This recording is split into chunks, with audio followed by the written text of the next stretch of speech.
ഒരു കഥയാണ് വൃത്രാസുര ചരിതം. എന്താണ് ഈ വൃത്രാസുര ചരിതം എന്ന് പറയുന്നത്? ഒരിക്കല് ഇന്ദ്രൻ അദ്ദേഹത്തിന്റെ കൊട്ടാരത്തിൽ ഇങ്ങനെ, ഇന്ദ്രനും ചാനലുകളുണ്ട്, ഡാൻസ് ചാനലുകൾ.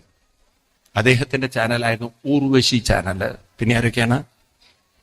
മേനക ഉണ്ട്. ഇത്രയും പരിചയം നിങ്ങൾക്കുണ്ട് ഞാൻ വിചാരിച്ചില്ല.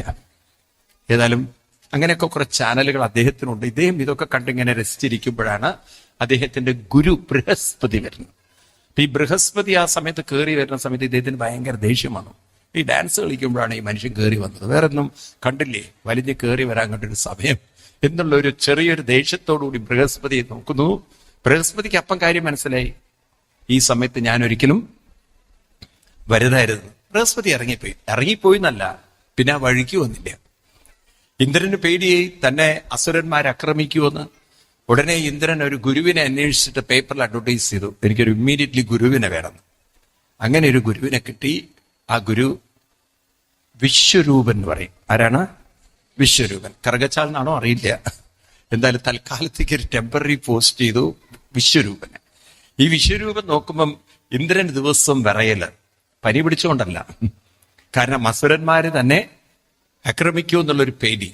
അപ്പൊ ആ ഇന്ദ്രന് ഭയം അകന്നു പോവാൻ വേണ്ടി ഉപദേശിക്കുന്ന ഒരു മന്ത്രമാണ് നാരായണ കവചം. 6-ാം സ്കന്ധത്തിൽ 8-ാം അധ്യായത്തില് മനോഹരമായി നാരായണ കവചം രേഖപ്പെടുത്തിയിരിക്കുന്നു. അപ്പൊ അത് ചൊല്ലാൻ പറ്റിയാൽ ഏറ്റവും നല്ലതാണ്. ഇനി നിങ്ങൾ വിഷ്ണു സഹസ്രനാമം ചൊല്ലുന്നതും ഒരു നാരായണ കവചം തന്നെയാണ്. എന്താ ഈ കവചം എന്ന് ചോദിച്ചു കഴിഞ്ഞാൽ, നമ്മൾ ഈ നാമം ചൊല്ലുമ്പോൾ ഈ ശബ്ദ തരംഗങ്ങൾ അത് റൊട്ടേഷൻ ചെയ്യും, അത് റൗണ്ട്, അത് സർക്കിൾ ചെയ്യും, അത് നമുക്ക് ചുറ്റും സർക്കുലേറ്റ് ചെയ്യുമ്പോൾ അത് നമ്മളെ ചുറ്റും ഉണ്ടാക്കുന്ന ഒരു എനർജി ഫീൽഡ് ഉണ്ട്. അപ്പൊ നമ്മുടെ ജീവിതത്തിൽ ആരെങ്കിലും നമ്മളെ ദുഃഖിപ്പിക്കാനോ വിഷമിപ്പിക്കാനോ വരുന്ന നെഗറ്റീവ് എനർജി നമ്മളിലേക്ക് വരുത്താൻ അതൊരിക്കലും അനുവദിക്കില്ല. അതെന്താ ഏതാന്നറിയില്ല, നമ്മളെ അത് അലട്ടില്ല അങ്ങോട്ട്. എത്ര കണ്ടൊരു പോസിറ്റീവ് എനർജി ഫീൽഡ് ഉണ്ടോ അത്ര മറ്റൊരാൾക്ക് അടുക്കാൻ പറ്റില്ല. അതാണ് രാവണന് സീതാദേവിയുടെ അടുത്തേക്ക് എത്താൻ പറ്റുന്നില്ല. ഒരു ഊർജ ശക്തി അതിന് ചുറ്റുമുണ്ടാവും. ഇത് നമ്മൾ കുട്ടികൾക്ക് പറഞ്ഞു കൊടുക്കണം, കാരണം ഇത് മുഴുവൻ ഫിസിക്സ് ആണ്. കാരണം എനർജിയെ കുറിച്ചാണ് ഭാരത ഋഷിവര്യന്മാർക്ക് പറയാനുള്ളത്. ദേവി എന്ന് പറയുന്നത് ശക്തി സ്വരൂപിണിയാണ്. യാ ദേവി ശക്തി രൂപേണ മാതൃരൂപേണ സംസ്ഥിത നമസ്തസ്യേ നമസ്തസ്യേ നമസ്തസ്വേ നമോ നമ. ലളിതാ സഹസ്രനാമം പറഞ്ഞു ഉപസംഹരിപ്പിക്കുന്നത് ശിവശക്തി ഐക്യരൂപിണി. നിങ്ങളിപ്പോ ശക്തി കാണുന്നത് ഒരു ക്ഷേത്രത്തിനകത്താണ്, നിങ്ങളിൽ അത് കാണുന്നില്ല. അപ്പൊ നിങ്ങളിലുള്ള ദൈവീക ശക്തി ഉണരും തോറും ഒരു ആസുരിക ശക്തിക്ക് നമ്മുടെ അടുത്തേക്ക് എത്താൻ പറയൂ സാധ്യമല്ല. ആ കവചം നമുക്ക് ചുറ്റുമുണ്ടാക്കണം, കുട്ടികളിൽ പ്രത്യേകിച്ച്. കാരണം ഇന്ന് കുട്ടികളെ വഴിതെറ്റിക്കുന്ന ലോകത്തിലാണ് നമ്മൾ ഇരിക്കുന്നത്. നിൽക്കട്ടെ, അങ്ങനെ ഇവിടെ വിശ്വരൂപൻ ഇതൊക്കെ പറഞ്ഞു കൊടുത്തു. വിശ്വരൂപൻ അന്നത്തെ കാലത്തെ ഒരു ലവ് മാരേജിൽ ഉണ്ടായ കുട്ടിയാണ്.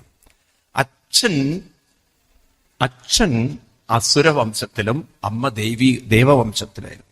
അന്നത്തെ ഒരു മതിരിചാടിയുള്ള പ്രേമായിരുന്നു. അങ്ങനെ കല്യാണം കഴിച്ചു. അസുരനും ദേവനും അതിലുണ്ടായ കുട്ടിയാണ് ആര്? വിശ്വരൂപൻ. അപ്പൊ ഒരു ദിവസം വിശ്വരൂപൻ ഇങ്ങനെ ഹോമം ചെയ്യുന്ന സമയത്ത് ആ ഹോമകുണ്ടത്തിലേക്ക് നെയ്യൊഴിക്കുമ്പം ഇന്ദ്രായ സ്വായ തന്നെ നമ, ഓം വരുണായ സ്വായ തന്നെ നമ എന്ന് പറയുന്ന കൂട്ടത്തിൽ ഓം ശുക്രായ സ്വാഹ ഇതെന്നെ നമ. ശുക്രൻ എന്ന് പറഞ്ഞാൽ അസുരഗുരു ആണ്. ഇത് ഇന്ദ്രൻ കേട്ടത് ഒരു 8 തല.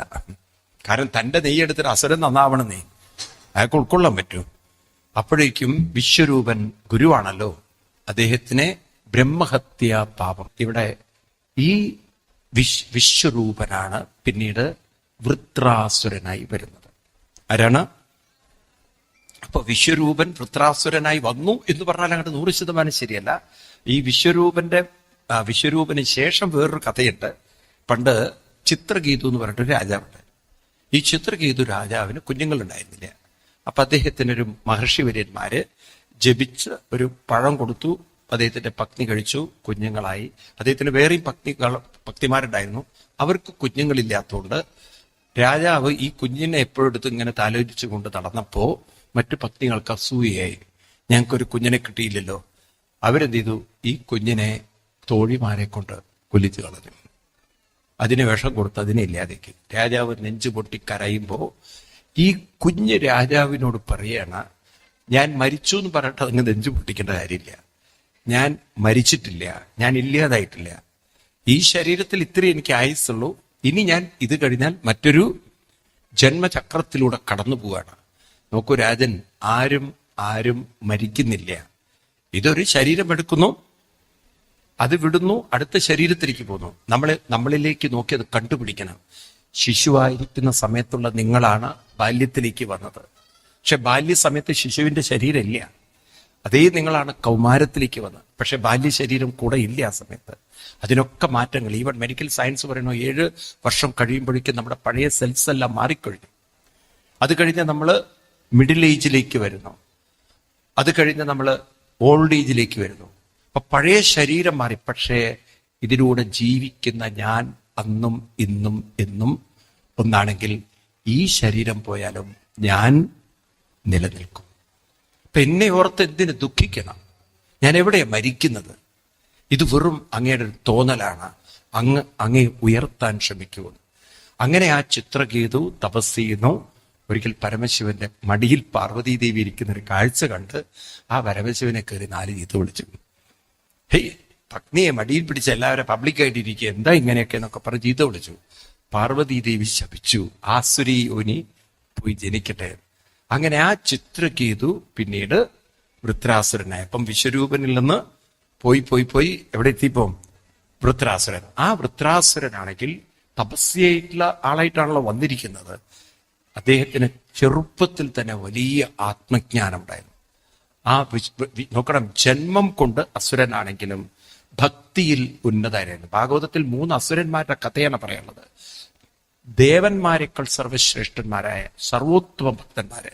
അതൊന്നും വൃത്രാസുരനാണ്. ഇവിടെ ഈ വൃത്രാസുരൻ ഇന്ദ്രനുമായി യുദ്ധത്തിന് പോകുന്നതും ഇന്ദ്രൻ ദദീജി മഹർഷിയുടെ എല്ലുകൊണ്ടുണ്ടാക്കിയ വജ്രായുധം കൊണ്ട് വൃത്രാസുരനെ നേരിടുമ്പോൾ ആ വൃത്രാസുരൻ പറയുന്ന വരികളുണ്ട് ഇന്ദ്രനോട്. ഇന്ദ്ര, ഞാൻ മരണത്തെ ഭയപ്പെടുന്നില്ല. നിനക്കെന്റെ ശരീരം വെട്ടിമുറിക്കാം, എന്റെ മനസ്സിനെ നിനക്ക് തളർത്താൻ സാധ്യമല്ല. കാരണം ഈ മനസ്സിനെ ഞാൻ ഭഗവാനിൽ ഉറപ്പിച്ചിരിക്കുകയാണ്. ഇത് കേട്ടപ്പോഴുണ്ടല്ലോ ഇന്ദ്രൻ പോലും ഇറങ്ങി വന്ന് നമസ്കരിച്ചു. ഒരു കാര്യം എപ്പോഴും നിങ്ങൾ മനസ്സിലാക്കുക, തളരാത്ത മനസ്സിനെ മറ്റുള്ളവർ ആദരിക്കും. തളരുന്ന മനസ്സിനെ മറ്റുള്ളവർ ചതിക്കും, വഞ്ചിക്കും, നശിപ്പിക്കും. നിങ്ങൾ തളരുന്ന മനസ്സുള്ള കുട്ടികളെയാണ് ഉണ്ടാക്കി വെച്ചതെങ്കിൽ നമുക്ക് 2 ഫാക്കൽറ്റിയാണ് ബ്രെയിനിൽ. ഒന്ന് മൈൻഡ് ആൻഡ് ഇന്റലക്ട്. മനുഷ്യന് വെറും ബുദ്ധി മാത്രമേ ഉള്ളൂ എന്നപ്പം നിങ്ങൾ വെച്ചിരിക്കുന്നത്. അതുകൊണ്ടാണ് ട്യൂഷന് പറഞ്ഞിരിക്കുന്നത്. ട്യൂഷൻ ബ്രെയിനിന്റെ ഒരു പാർട്ടിന് ഇന്റലക്റ്റാണ്. നിങ്ങൾ കുട്ടികളെ സ്കൂളിൽ പറഞ്ഞ് ഇന്റലക്ട് കുറെ ഇൻഫർമേഷനാണ്. പക്ഷെ മനുഷ്യനൊരു ഇമോഷനുണ്ട്, കാമം, പല വികാരങ്ങള്, സ്നേഹം, ഇഷ്ടങ്ങള് ഉണ്ടോ? ഇല്ല. ഈ വികാരങ്ങളെ പക്വതയോടെ കൊണ്ടു നടക്കാൻ വിദ്യാഭ്യാസത്തിന് പറ്റുന്നുണ്ടോ? പറയൂ നിങ്ങൾ. അപ്പൊ ആ വികാരങ്ങളിൽ അമിതമായി പ്രലോഭനങ്ങളിൽ പെട്ടുപോകരുത്. ആരെങ്കിലും തന്നെ വേദനിപ്പിച്ചാൽ തളരരുത്. താൻ തന്നെ ഡിപ്രഷനിലേക്ക്, നിരാശയിലേക്ക് കൊണ്ടുപോകരുത്. ഒരു ഇമോഷണൽ ബാലൻസ് വേണോ മനുഷ്യന്? ഒരു ഇമോഷണൽ ഡിസിപ്ലിൻ വേണോ മനുഷ്യന്? പറയൂ നിങ്ങൾ, വേണോ? ഈ ഡിസിപ്ലിൻ ഉണ്ടാക്കാൻ, അല്ലെങ്കിൽ ഈ ഒരു കൺട്രോൾ ഉണ്ടാക്കാൻ, ഈ ഒരു ഡെവലപ്മെന്റ് ഉണ്ടാക്കാൻ നമ്മൾ എന്താ ചെയ്തിരിക്കുന്നത്? നിങ്ങൾ എന്താ ചെയ്യുന്നത്? കുട്ടികൾക്ക് ട്യൂഷന് പറഞ്ഞയച്ചുകൊണ്ടോ, കുട്ടികളെ സ്കൂളിലോ കോളേജിലോ യൂണിവേഴ്സിറ്റിയിലോ പറഞ്ഞയച്ചുകൊണ്ടോ അവർക്കൊരു ഇമോഷണൽ മെച്യൂരിറ്റി ഉണ്ടാക്കാൻ നമുക്ക് പറ്റുമോ? പറയൂ. അപ്പൊ അതിനാണ് നമുക്ക് നാമജപാതി സംസ്കാരങ്ങൾ. ഇത് പറഞ്ഞു കൊടുക്കുകയാണ്. എന്നെ തളർത്താൻ നിനക്ക് സാധ്യമല്ല എന്ന് ഇവിടെ പറയാണ്. അസുരനെ തൊഴുതുകൊണ്ട് ഇന്ദ്രൻ പറയാണ്, അഹോ മഹദാശ്ചര്യം, ഞാൻ ആശ്ചര്യത്തോട് കാണുകയാണ് ഭഗവാനിൽ മനസ്സർപ്പിച്ച ഒരു മഹാനെ ഞാൻ നമിക്കുന്നു. ഒരു അസുരനെ നമിക്കുന്ന ഇന്ദ്രന്റെ കഥ എന്തിനാണ് നമുക്കത് പറഞ്ഞു തരുന്നത്? തളരാത്ത മനസ്സുള്ളവരെ മാത്രമേ സമൂഹമെന്നും പറയൂ ആദരിക്കുകയുള്ളൂ. നിങ്ങളൊക്കെ അങ്ങനെയുള്ള വ്യക്തികളായിട്ട് മാറണം. അതിനാണ് ഭാഗവതം നമുക്ക് വഴി